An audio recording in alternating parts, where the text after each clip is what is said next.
दिनै गोथार बाथौ सान। मागो दाननि नैथि मंगलबारखौ बाथौ धोरोमनि गोथार बाथौ सान फालिनाय जायो।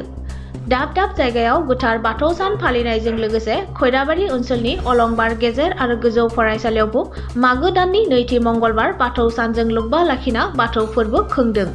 सरकार नाङै गोजौ फरायसालिनि फोरोंगिरि, गेजेर फरायसालिनि फोरोंगिरि लोगोसे फरायसा फरायसालिमोनखौ लाना बाथौ धोरोमनि आसार खान्थिजों बाथौ सानखौ फरायसालिनि बाथौ गुदियाव खुंदों।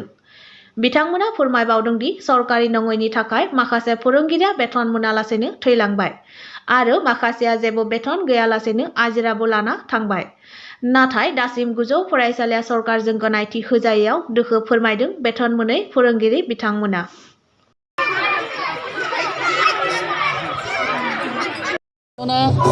जिगुजौ 1972 मायथाइयाव गायसनजानाय आरो हाइ स्कुला 1979 मायथाइयाव गायसनजानाय।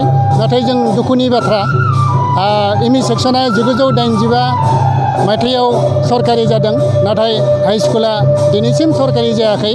बेखायनो जों जुदिও एखेलगे इउनियन बडि, एखेलगे स्टाफ गासिबो ज'यै थालायो, नाथाय जोंहा दुखु नाङो जे हाइ स्कुलनि फोरोंगिरिफ्रा दरमा मोनालासेनो राना रुबुहा क्लास खालामो आरो जोङो दरमा लानानै साख्रि मावो।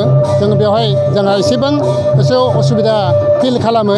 बेनि थाखाय जोङो सरकारनि खाथियाव आर'ज गाबदों जाहाथे बे हाइ स्कुल सेक्सनखौ सरकारिकरन खालामनानै हाइ स्कुलनि जाफोर फोरोंगिरि बिथांमोननि जिउ राहानि थाखाय जाहाथे बेबस्था खालामो।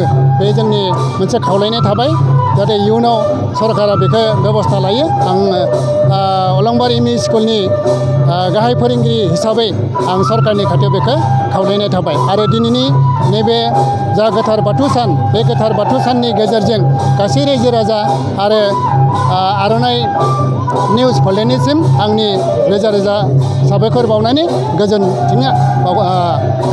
हामग्लायनाय बावहरनानै आंनि बुंनायखौ बेसेबांनो फोजोबबाय। रादाबनि गेजेरजों आं मोनसे दुखुनांथाव बाथ्रा बुंनो नागिरदों फरायसालिनि सोमोन्दै।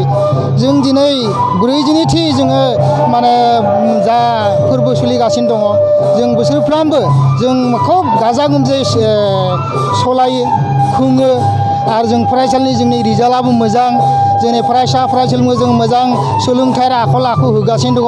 नाथाय दुखुनि बाथ्रा, जोंनि फरायसालिया 1979 मायथाइयाव गायसनदोंब्लाबो जों दिनैसिम सरकारनि नोजोराव जों गोग्लैयाखै।